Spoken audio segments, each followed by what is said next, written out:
Just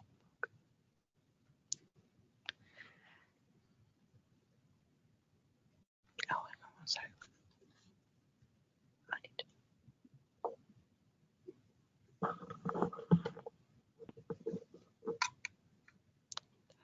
No, sharing.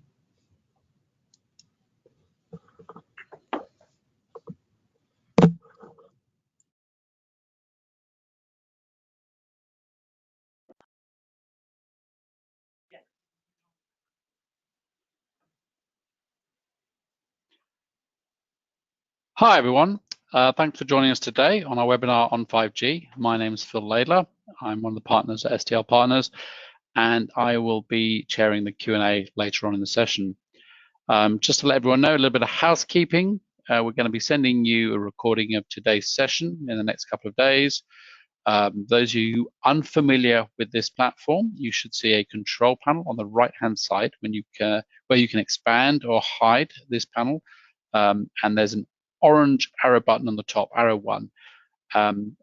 What we'd like you to do is put any questions that you may have during the course of anything that comes to mind during the course of the webinar. We will look through those questions and we will seek to address them at the end. So please enter your questions here. That's using the panel. Also, if you've got any issues, do raise your hand, and one of our technical team will try and help you resolve those. Finally, just to mention, you're all on mute, so please type your comments or questions to us for us to process. And for those who are listening in, obviously, it's best if you use a USB connected headset. Again, if you have any problems with your sound, try first adjusting the volume. If you still have any problems, then we'll try and fix them for you if you want to raise your hand. Great, well, that's a little bit of housekeeping over. Thanks all for joining. Our first speaker is going to be Dave Burstein, who's one of our key contributors to a lot of our research, and he's going to be going through our most recent report that you may have seen, 5G the first few years. He'll also be sharing some other insights and information that we haven't yet published, so you're going to get a bit of a preview of our upcoming publications too. He'll be joined by my colleague Chris Barakloff, one of the other partners at STL, and he's going to take us through more looking at how telcos can monetize 5G and financially how they need to build their thinking around 5G and growing new revenues. He's going to challenge how 5G is going to fit into existing investment plans and what the opportunities are. So we're going to get a couple of perspectives here. And there's time at the end of the session for Q&A, so please do submit your questions, and I'll be going through those during the course of the session. And hopefully we'll have enough time to run through some of those at the end. Great. So just to kick things off, just get a sense of who we've got joining us today, I'd like to invite you to participate in a poll. And this poll is asking really a question about where are you at with your 5G strategy. It's pretty straightforward. We're asking you, are you in the very foothills of your strategy, early days? It's coming, but it's not something that's terrifically important for you yet.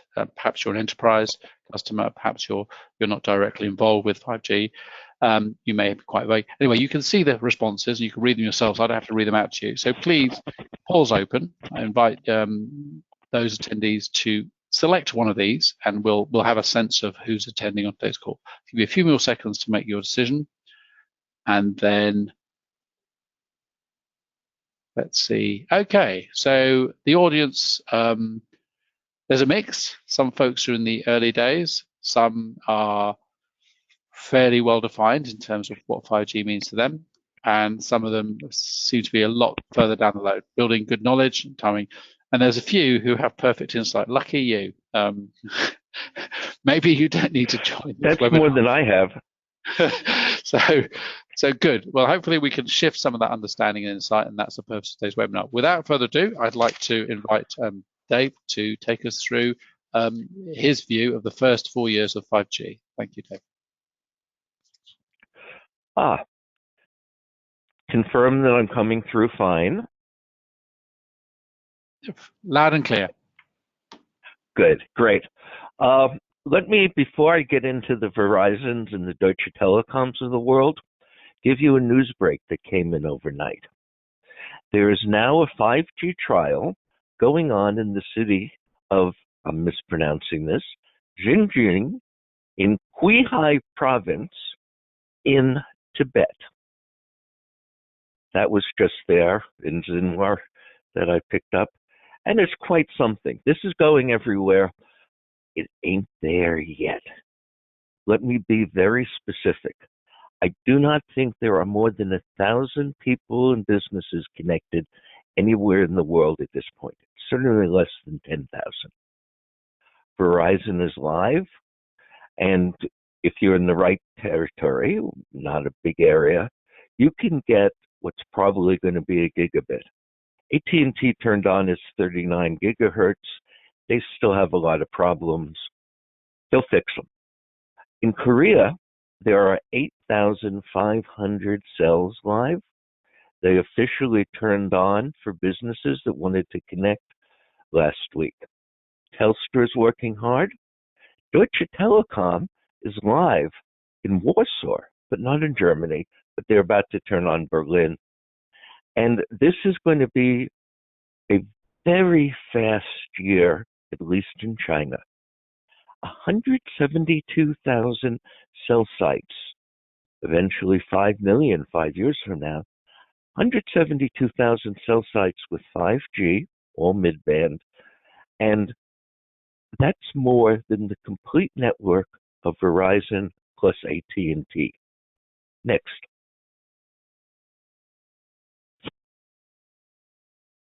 Next. There we are. Okay. The fix is working. We've got stuff on the web from people who are signed on to Verizon at close to a gigabit. Huawei is shipping in large quantities, 25,000 already out there. Samsung and Ericsson are also serving customers through telcos, and Nokia and ZTE are very close if they're not there yet. The mobile is currently a disaster. There are about a half dozen demo phones in the world, something like that. At least that's how many have been seen, and their speeds are about a quarter of what they should be. Everybody's working hard. I'm guessing it's 4 to 9 months that we're going to be good. By Mobile World Congress in Barcelona in about a month, there will be announcements from just about everybody except Apple on phones. Shipping's going to be later this year. Next. Okay. The question is, what is this stuff, 5G? Well, let me start out by telling you what it's not, because there's so many people around there saying things that are just wrong. The hype is unbelievable. Most extreme I've seen in 20 years in this business. There will not be 1 millisecond latency outside of the lab. There will not be 10 gigabit speeds outside the lab. Autonomous cars, and I'll get to it along the way, don't need 5G. IoT doesn't need 5G. What is it going to do? Everybody's always asking, how do we monetize it? Well, you're not going to get it with all the fancy use cases, but you should be able to get it with something that's much more important. Call it enhanced broadband. It's going to give you the key advantage of being cheaper per bit. Verizon estimates 90% cheaper. With more capacity, you can give more for the money. Give them full quality video, raise the caps, have happy customers. For practical purposes, you should know what the speeds are going to be. They're generally going to be not 10 gigabits and not even a gigabit in most places, because people are using mid-band, 100 to 400 megabits. Latency won't be a millisecond. Realistically, today it's 15 to 50 milliseconds. That's going to get down to a lot of 15 to 20 and 25. And I stopped when I got this assignment and said, okay, everybody wants to figure out how to make money. the good answers aren't obvious, so what can they do? So I started out with this. It's cheaper, it gives you more capacity, you've got speed, what can you do with it? And I added one as I thought about it. Customers are excited about 5G. Everybody's hearing 5G, 5G, 5G, and again, with all the hype, the fact that they're excited should be able to give you a key marketing advantage. Next.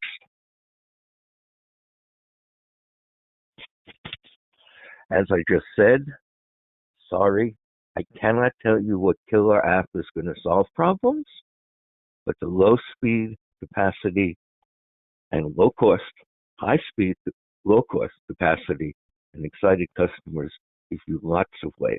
Next. Okay, I started out by telling you what's out there. Almost nothing. Less than 10,000 people connected. Probably something close to 10,000 press releases have gone out.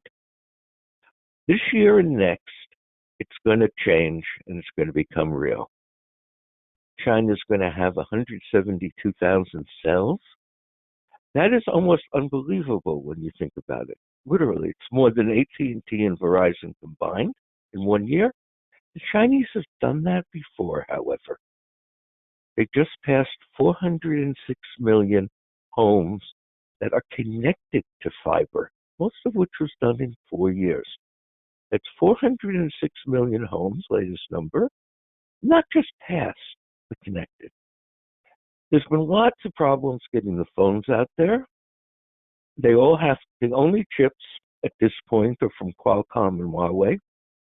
They both are made at TSMC in Taiwan because they need the 7 nanometers, and that's the only one there. Those are starting to ship. It's getting out there, and you're going to see lots of announcements, but probably very few phones until the middle of this year. Fixed wireless is working at Verizon, and it should be able to, it's working in Warsaw. It should be able to work just about anywhere a phone company wants it to work. The question there is not whether you can make it work, but whether you've got good business. It's very important to understand that there really are two kinds of 5G. There's the great stuff, which is the millimeter wave that gives you gigabits.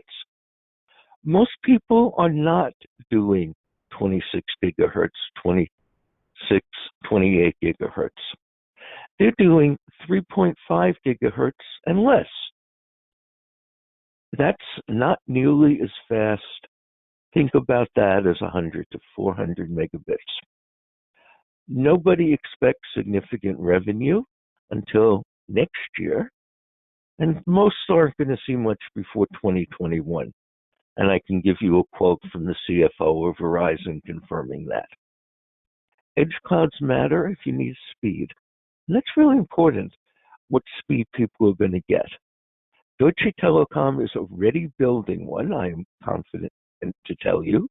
They're going to be turning that on, and that will give you a fairly consistent 20 to 25 milliseconds, which I hear from the people who are building it. Next.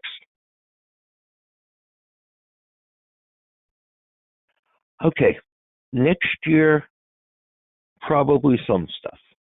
The year after, things should be working live in many places.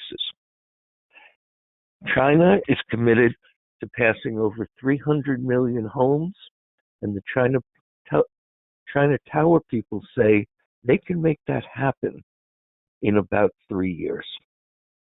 Verizon's plan in the first phase is 30 million homes. That's a quarter of the United States. Goldman Sachs predicts it's going to go very well, that 8 million of those homes will sign up for fixed wireless. We'll see. Everybody else is being vague. They're all in trials. They all say they're going to launch it. Well, not all, but half the phone companies in the world say they're going to launch next year, 2020. I don't know what's going to move fast, what's going to move slow. They're not there. An important thing to understand on everything going on in the phone business. is the technology is growing at an extraordinary rate. I know the people who've been inventing this because I'm a reporter. I get out to talk to everybody. Nobody believed them 4 years ago about what they were going to do. It's happening, and that means you have more capacity than you can sell almost everywhere in the world. That doesn't sound right to people who've heard about congestion and so on, but the real problem for companies is selling what they have, and it's going to get worse the way technology is moving. Next. Okay, what are people going to do with 5G? Mostly, it's going to be the things we do today, but you can do them faster. You can do them cheaper to produce, cheaper for the phone companies, and you're going to have way more capacity, enhancing what we've got now. Who's going to do what? The gamer's going to love it. You have the capacity to give much more to your clients in mobile offerings.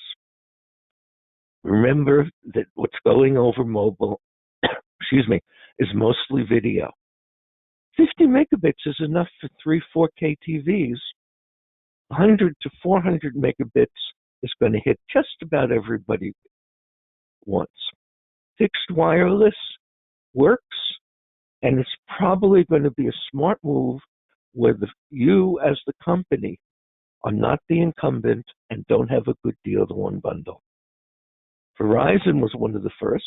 They say they have 70 million customers outside of their incumbent territory, and we don't have unbundling in the U.S. Telefónica in Deutschland is seeing the same thing. They've been unbundling. It's all a system. They don't like the price. So they're in active test and sometimes telling people they're going ahead with the high-speed gigabit millimeter wave to get more customers. We'll see how that works. Connected cars are very, very big. AT&T claims something like 27 million. Not all of whom are paying for the service. What you're going to get now is entertainment and information. Think of Waze from Google that gives you the traffic. There are loads, dozens of companies trying to come up with good information services. The products of this, unfortunately, are not going to be huge because you don't want to control an autonomous car from the network. Because what happens when they lose the signal? So what I found, and I have people like Ford Motor Company telling me, is they don't expect to have autonomous cars working from the network. It's not going to tell you to brake in a millisecond because the networks aren't there for a long time. Connected cars, yes. Autonomous cars, no. We all know IoT is growing. However, I've got experts there telling me that just about everything that people want to do in IoT could be done in 4G today. It's going to grow. It's going to use the 5G you build.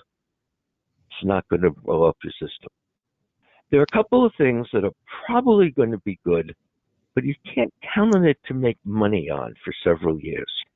2 minutes, Dave. 2 minutes and I'll be good. Multiplayer Pokemon looks great, but it takes a couple of years to build the games that are going to really take advantage. Information on the road, half the phone companies in the world are thinking what they can put out there. Factories can do great things with this, but you're not going to redesign and rebuild factories in a year or two. Drones sound good, but if they keep shutting airports, forget about it. Next. That's how you're going to make money. You're going to do the things you do now that you're marketing and selling, but you're going to do it better and you're going to win more customers. Next.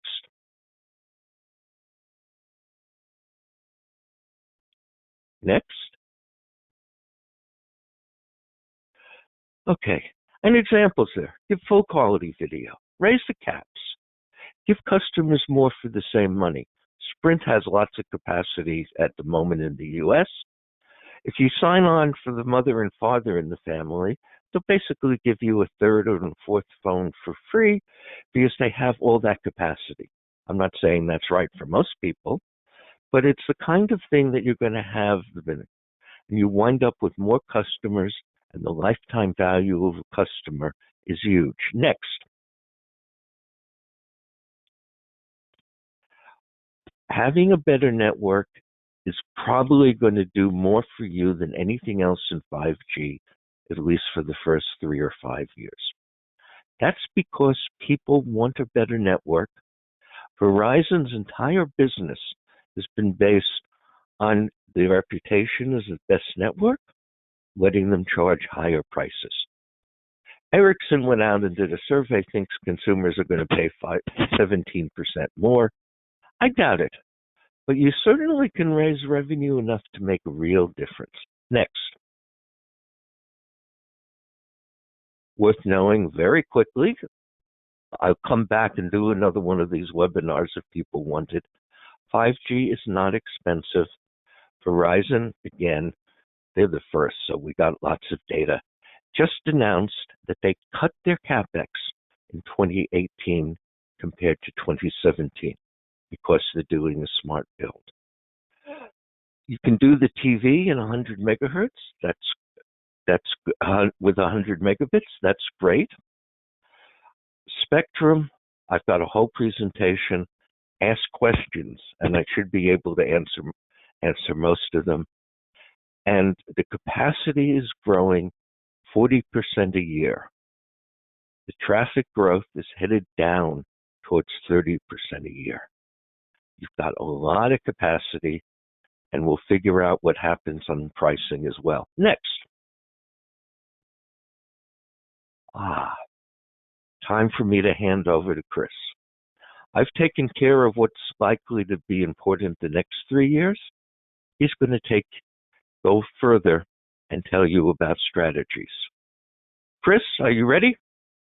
I'm indeed. Thank you very much, Dave. So as Dave said, I'm going to focus a little bit more on the long term and on the sustainability of growth for the telecoms industry and where 5G fits into that. And I think it's worth spending a moment thinking about how the financial or investment models and the commercial models interact for different players. And so we've got a simple framework here, and then we'll look at some real numbers. And on the horizontal axis, we've got CapEx as a percentage of revenue. And obviously, as you invest more in capital investment, you're an infrastructure builder.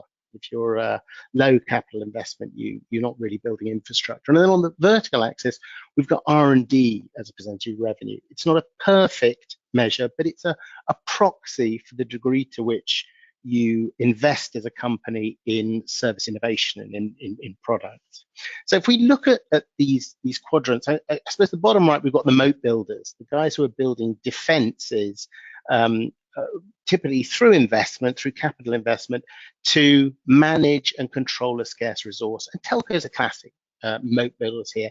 They make money because they have infrastructure, whether that be fixed infrastructure or mobile infrastructure. At the other extreme, you've got players that invest relatively little in capital investment and instead are using R&D and other marketing and operating expenses to differentiate their services. They cannot use capital to keep others out. They have to stay ahead of others. And typically, this is product innovation companies, and a lot of the internet and tech players at least started here. They focused on developing platforms and developing services that were different and better than others. In terms of the other two quadrants, we've got the kind of struggling players down in the bottom left, or those who have realized nirvana. In other words, they are getting such a big bang for their R&D and CapEx buck that it actually absorbs a large percentage or a small percentage of their revenue. Those who are struggling are those who are unable to invest large quantities in either of these areas, either in CapEx or OpEx, and therefore are really in close to going under maybe over time. I think the more interesting quadrant is the top right, which are those who are able to invest both heavily in capital investment and also in service innovation. And I think what we have seen is that many of the internet and tech players who started out as service differentiators are now investing substantial amounts in CapEx, typically or mainly in cloud compute, to give them enhanced distribution of those services and keeping other players out. So they are now building moats around their services.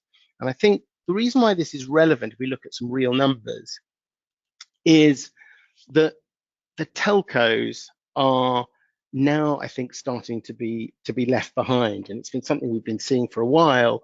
But if you look at the tech companies, you've got many players out there that are investing large amounts in infrastructure now, as well as in service innovation. Apple, a bit of an anomaly there.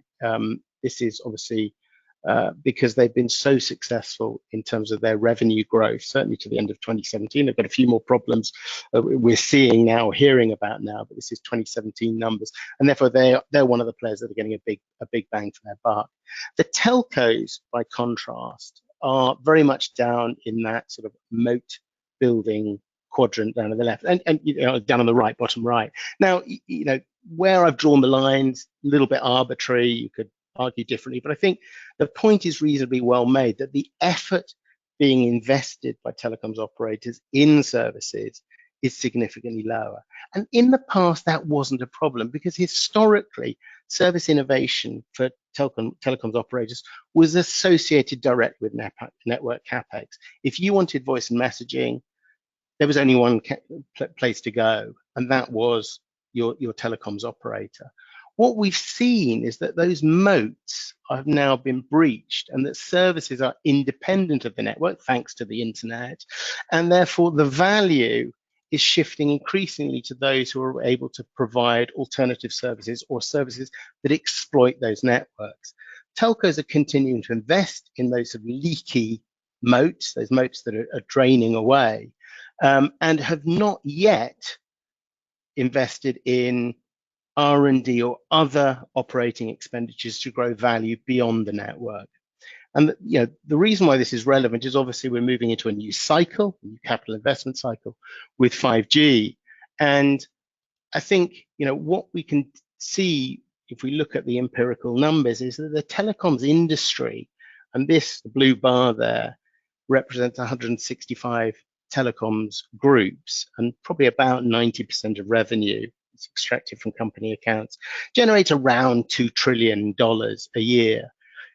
Just 7 companies are currently, in terms of the internet players, the Googles, the Apples, and so on, as well as a couple of the Asian companies, Tencent and Alibaba, generate around 700 billion in revenue. So much, much less, roughly a third or 40%. But in terms of their market capitalization at the end of 2017, those 7 players were bigger than Verizon, AT&T, and 163 other telecoms groups. And the reason for that is because they combine these moats now protecting their service innovation, the capital markets see revenue and profitability growth in otherwise future value creation. And my point here is that value has shifted from the network very much into services, and telcos have clearly missed out or have been missing out on where the value is being created. So one of the questions is, well, why aren't they just investing more in service innovation? Why not just spend more? And I think, it's a great argument, but the problem faced by telcos, if you look at the returns they're making at the moment and the margins they're making, excluding tax, and in many cases, the tech and internet players are much better at managing their tax affairs, as we've seen on a number of occasions. The margins most telcos are making are considerably lower than all except the likes of Amazon. And Amazon's a little bit different. It has massive scale. It has investors who are very happy with it reinvesting the cash it does generate back into service innovation. Therefore, telcos don't have the luxury of being able to invest heavily in CapEx and also increasingly in new expenditures in service innovation. So there needs to be some compromises here. And my argument is that we have not seen the move from 2G to 3G, 3G to 4G, and now 4G to 5G, a natural increase in revenue as a result of capital investment. And one example of that is if we look at a 4G, we've seen in many markets in Europe since 2012, revenues are down around 20% across Europe. We look at individual operators, and as they've rolled out 4G, their ability to grow ARPUs and revenues has been very limited, regardless of the type of market they're in. So if you look at markets like India or France, where there have been a number of new entrants, or certainly one big entrant in India in Geo, one big new entrant in France in the form of Free, we've seen ARPU declines of 30 to 40%. Even in more stable markets, Belgium and the UK, those operators that have moved fast to 4G have struggled to sustain an ARPU increase.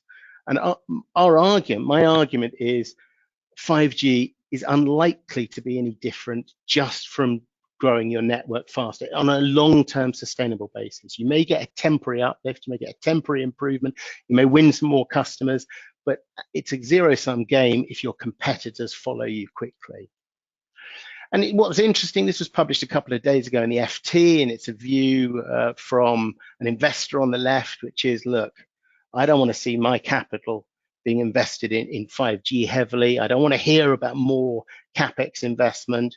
I want that capital back. Thanks very much. Give me nice big fat dividend yields. So I don't want to hear about this being the saving grace. And even Nick Reed, the chief executive of Vodafone, asked a fairly rhetorical question about, we are going to be able to give a lot more away with 5G in terms of mobile data allowances, but can we monetize that? Our argument is that's going to be very, very difficult. So what we want to do now is just get a quick poll and get your perspective on this. The degree to which, the first is does 5G offers no sustainable incremental value? It's just another generation of a network. And incremental value actually comes from platforms and services, could be from operators and from others that exploit that new technology. Or do you have a view that 5G fundamentally changes the game? The extra bandwidth, the low latency, the ability to do network slices will in itself generate sustainable incremental value for operators. I think sustainability is my point here, the degree to which you capturing. We'll give you a little bit more, so get your perspective on this.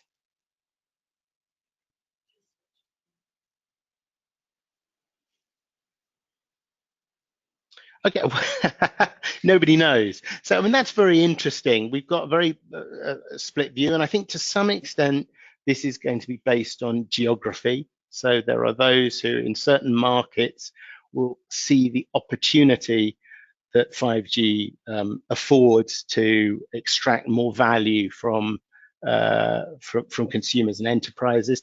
I typically think those markets are the least or less competitive.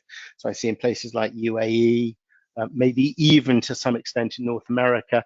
I think the European view is probably much more skeptical, right? But it's interesting that there is a very clear sort of, or no clear view amongst the audience.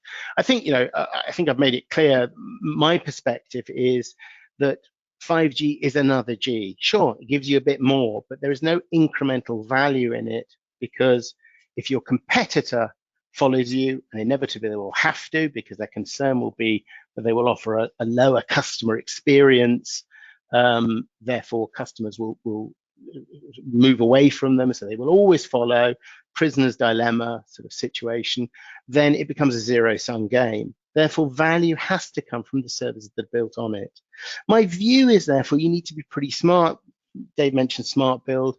Invest in CapEx selectively where you can see a tangible return. And that investment in the network has to be linked to some degree of service innovation. Could be platform, could be network services, and there's also likely to be some non-network services. And you have to think about your investment in the round, so your CapEx and increasingly an OpEx investment. So what am I saying? Well, I'm saying that over time, what telcos are going to have to do is reduce their capital expenditure down from an industry average of around 16% and simultaneously invest in R&D and in other service innovation. And those two have to go together. Now, it's not easy to do that. There's a business model there that is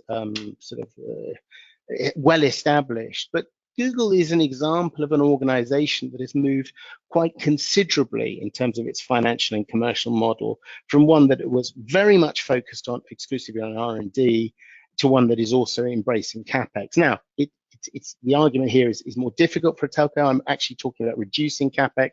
For Google, they still grew their R&D OpEx at the same time as investing in CapEx. So the job of a telco and for a CFO is a lot tougher than Google faced as it scaled up. But I think that is an inevitability that they have to go down that route if they see revenue growth as a viable future option. So what do I really mean by that? Where does this new operating expenditure go? Well, at the bottom, there are a number of things that telcos already do as infrastructure providers. They're very good at deploying capital, and telcos also have operating expenditures that is associated in managing and operating that capital and that infrastructure, provisioning, congestion management, quality of service, service assurance, operational efficiency. What I'm talking about here is, in addition to product and service R&D, there are a number of skills and capabilities that will require ongoing investment from telcos in terms of their operating expenditure. So products and service marketing, software and design capabilities, partner management, and so on. And these things are something that I think telcos have to focus on going forward if they want to exploit and see 5G as a revenue generator. So what would that mean in terms of the financial model? Well, if you look at the revenue breakdown for a typical operator today, as I mentioned, 16% goes on capital expenditure. Roughly 50% of revenue goes on operations to run that infrastructure. 20% goes on sales and customer care. And there is a very low percentage on non-network service innovation and delivery. And the balance, of course, is a little bit of profit that's left, as we saw earlier. I am suggesting that over time, that will change or needs to change for operators that see themselves as growth in the future. And we already see that there are operational opportunities through automation and AI to manage infrastructure investment and operations more efficiently. Same with sales and customer care, moving to online sales channels, managing customer care more efficiently, chatbots we're already starting to see enter the market, that there is an opportunity to be more efficient in the way you allocate your resources and therefore free up more of that to invest in non-network service innovation and delivery. So briefly, we'd like to get your view on what you think about this. Is this make sense? Rebalancing infrastructure and service innovation? Absolutely, we should be doing it. We are doing it, or the finance department really should focus on it. Second is, nice idea, but it's really difficult. We're CapEx oriented, slow innovation cycles. It's very difficult for us to manage operating expenditure and service innovation. Or three, mate, you're smoking dope here. You're 100% wrong. CapEx enables us to differentiate. We can do better with our network than our competitors, and that's our priority and should remain our priority going forward. I'd like to get your perspective on that.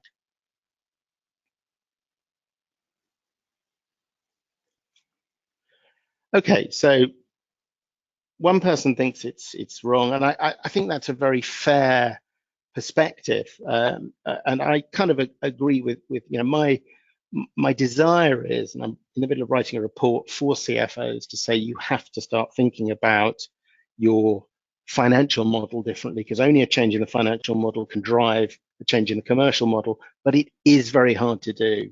These long capital investment cycles are very difficult to break. It is the tanker, and so I'm not suggesting this is easy to do, but I think this is an imperative.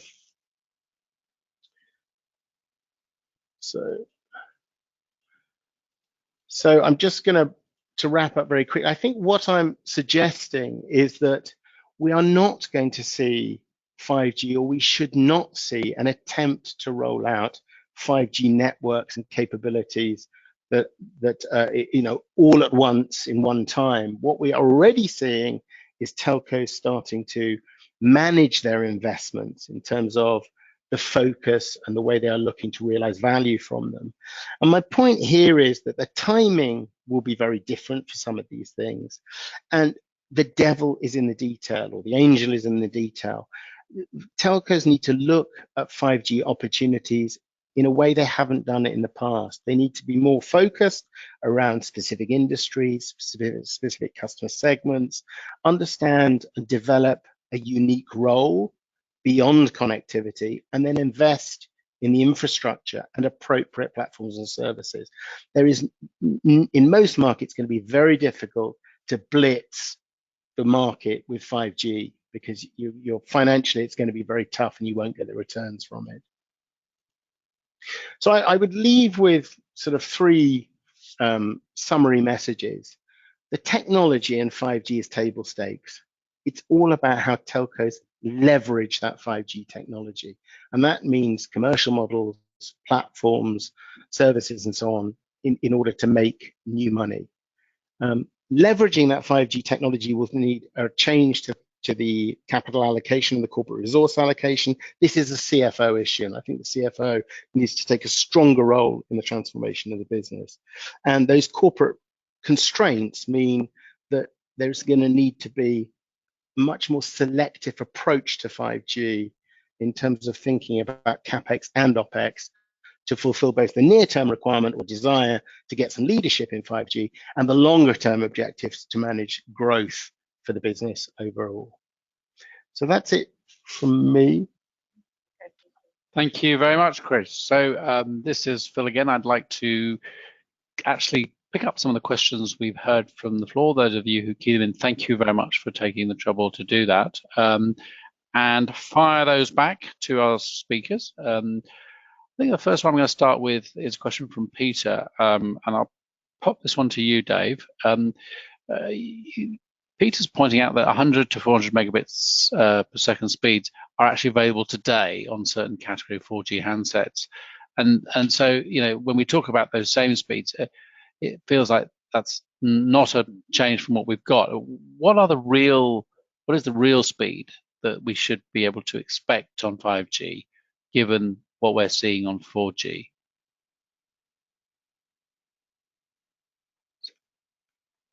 Dave, I think you may be on mute. Sorry, unmute. Peter is absolutely on target. 5G last year changed. The definition changed. 2 years ago, everybody thought it was going to be only gigabit millimeter wave. Some people were building that. But 80 or 90% of what we're seeing is below 6 gigahertz spectrum, typically mid-band 2.5 and 3.5. And what's there is 4G hardware that he was saying, we're getting these kinds of speeds, plus some software, especially from Qualcomm called NR or New Radio. The CTO of T-Mobile is trying to get a merger through the FCC. So he went at length about how he might be able, in certain circumstances, to get 52% more capacity by going from 4G to 5G. But in other times, it's only about 20% more. Again, this is not the millimeter wave stuff. This is when you're staying closer to the spectrum we now have. We were so close to the Shannon limit that you weren't able to get more speed, except by adding more antennas. Massive MIMO does much more than any kind of software could possibly do. So that was why I started with Don't Believe the Hype. Yeah, it's good stuff, but it's not that much better that it's going to do it for you. Sorry about that. I wish I had a better answer for you. And there's a good answer. You do this well, you're probably going to win more customers, and that's worth a great deal of money. Thank you, Dave. Yes. Thanks for that.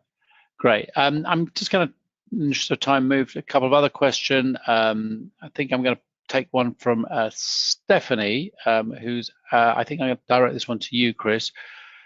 Good examples of non-network service innovation from telcos. Can you think of any good examples of non-network telco innovation?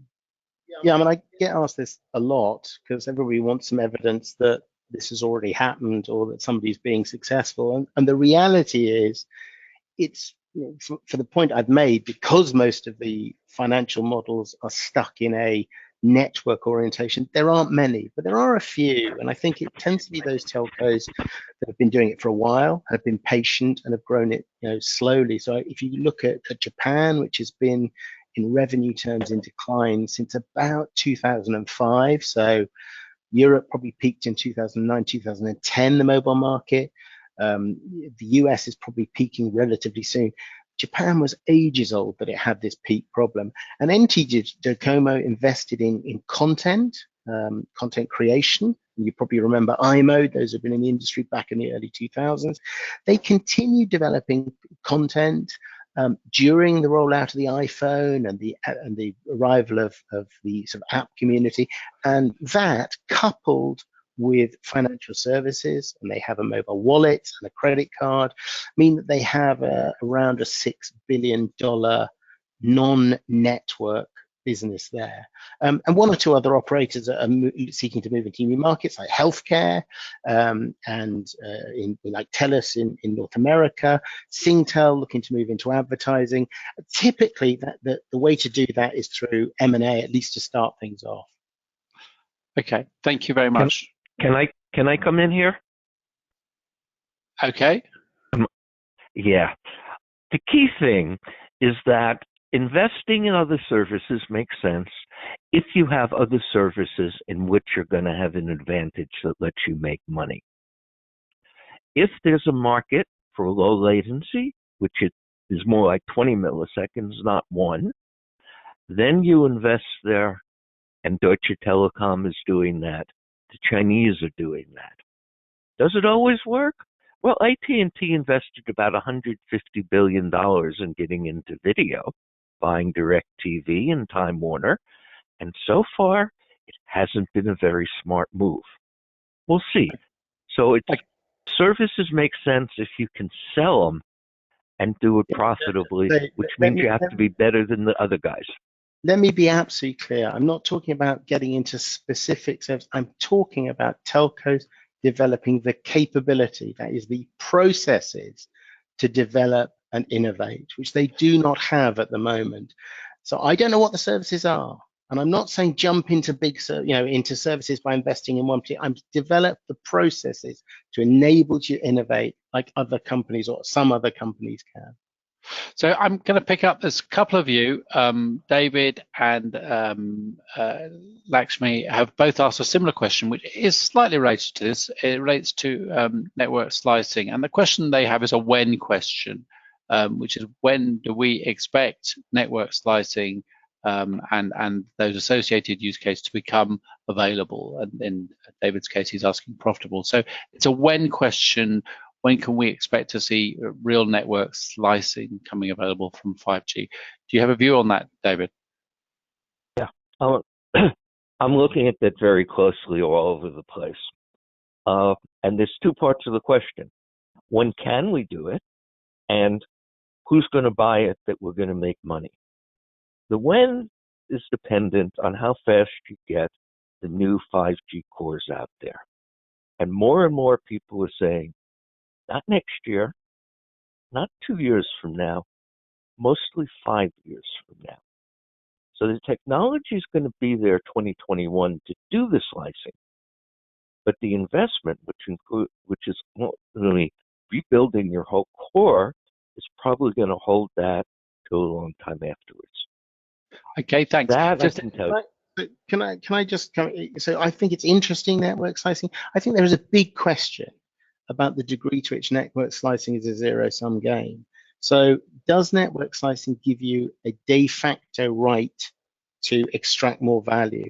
Well, it does if you've got something that is unique value to customers they cannot get elsewhere. But if the internet is offering a very high quality and capabilities anyway, there's going to be a limit to how much additional value you can extract from your slice. The other thing is, if all operators are offering similar slices, there is going to be competition there that drives the value down. So I think it is a bit naive to expect network slicing to open up a whole new tranche of revenue on a sustainable basis.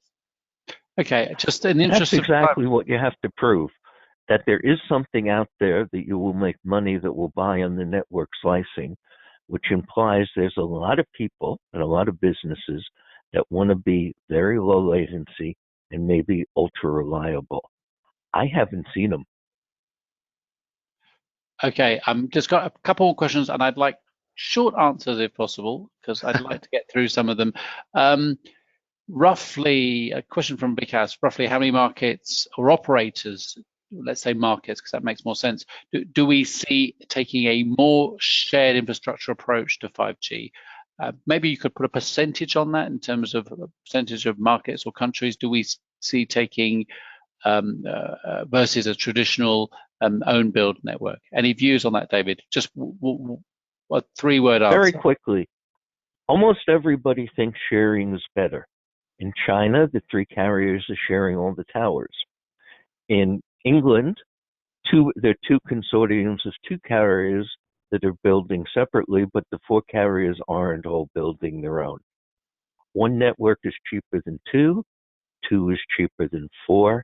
And how you make that happen, which is about dollars and organizations and so on, is not easy. Great. And I'm just going to come back. And if you want a number, it's going to be 10 to 25% for the next 3 years. Great. Okay. That's what we wanted, a number. And there's a question E2 has asked about coverage, and particularly, how can you build 5G coverage outside densely populated areas? Are there routes to coverage outside densely populated areas? David? There's routes to selling 5G because you can do what T-Mobile is doing in the US.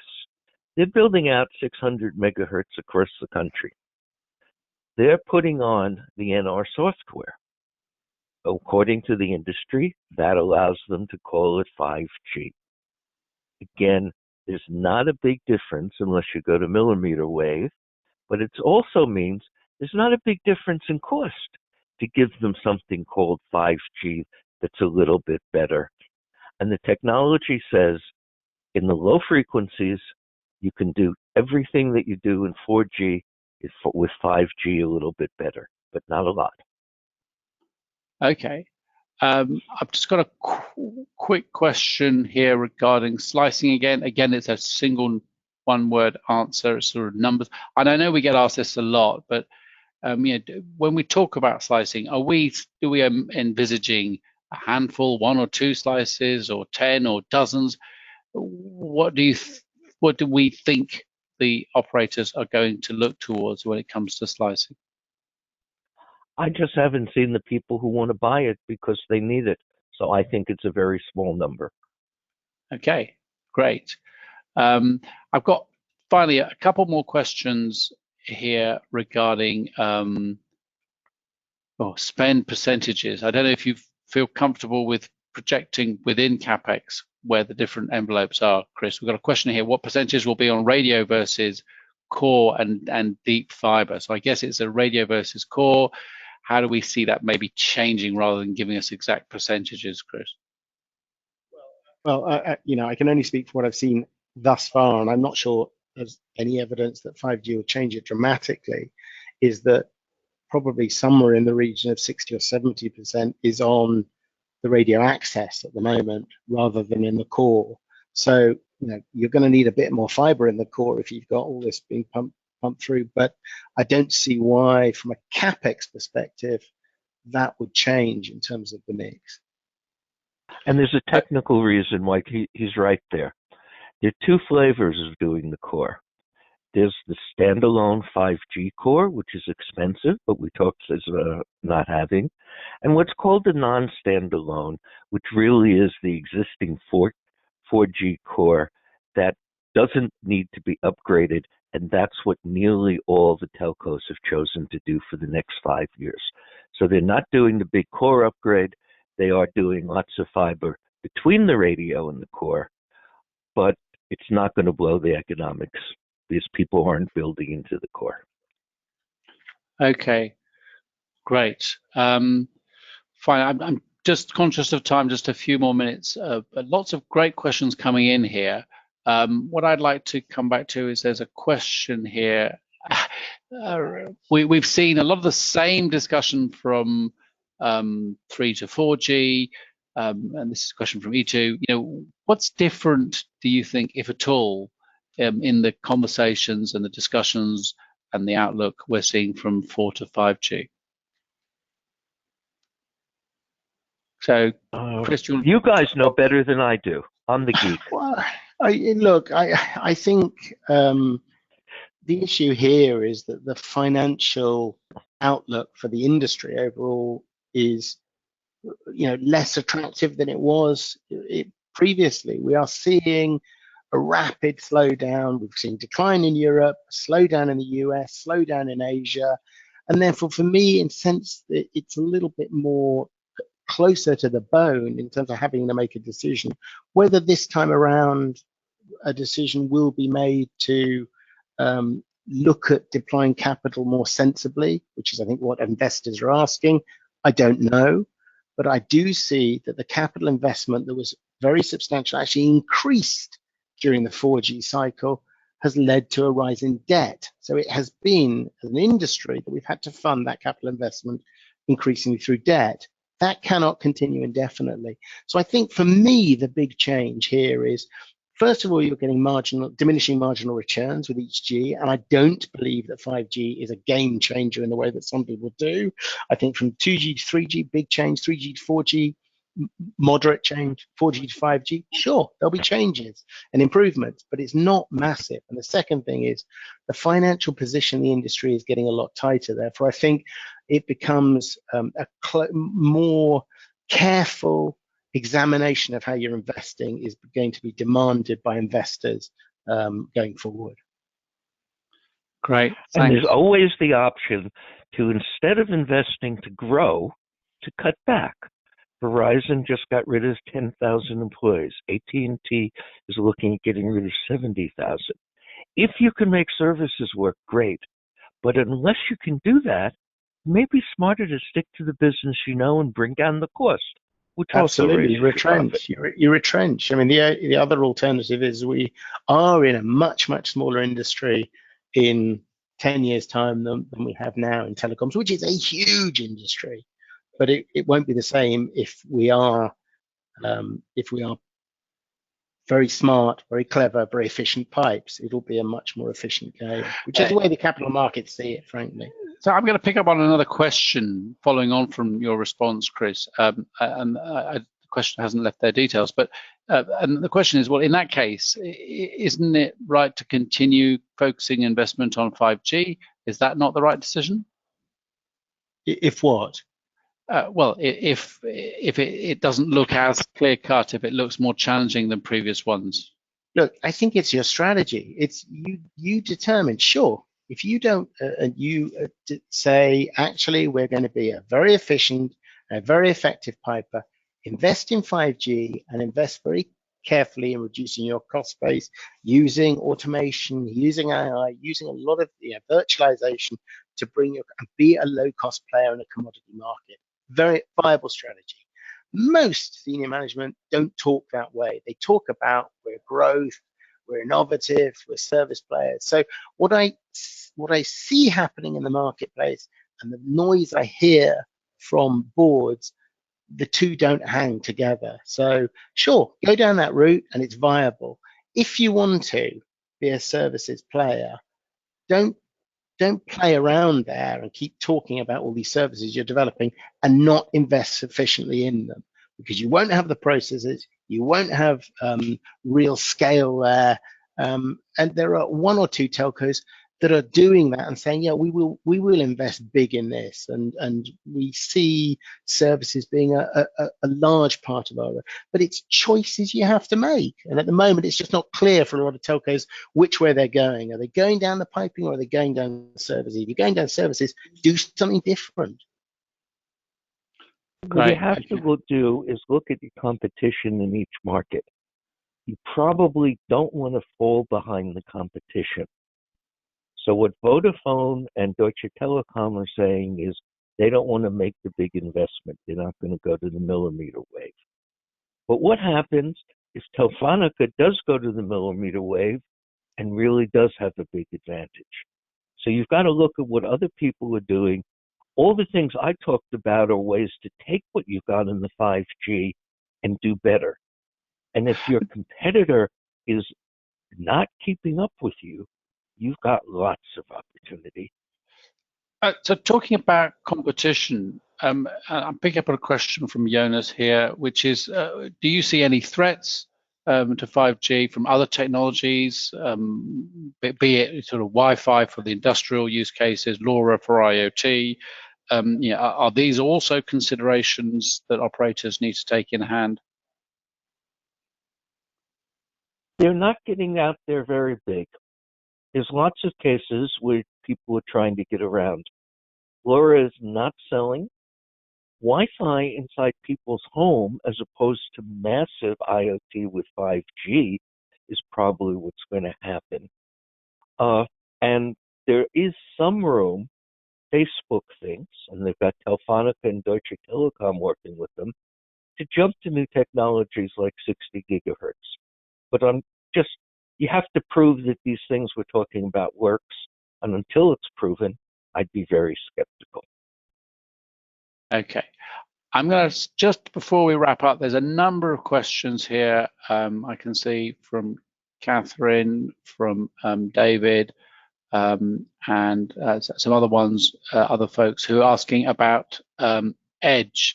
And I think rather than trying to address this, I'll say that we are going to be running some more webinars where we look more into Edge compute and also the relationship. Let me give them a 30-second on that because I'm in the middle of writing it.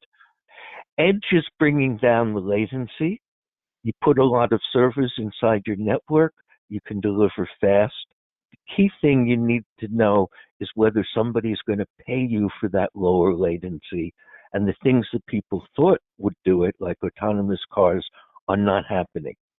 Edge makes sense if you have customers who will pay for the lower latency of Edge. Yeah, and my answer is come back and join us for our next Edge webinar that's coming soon. So we will be discussing the themes and questions you're asking about where the opportunity is. That leaves me to say thank you both, David and Chris, for running us through your thoughts on 5G. Thank you, all of you, for joining. We will be sending out the presentations for you, and we'll also be sending you a link so that you can listen in and share with that. So thanks for participating. Thank you, all of you, for taking the time for joining us and for submitting your questions, and look forward to seeing you at one of our future webinars. Thanks. Have a good day.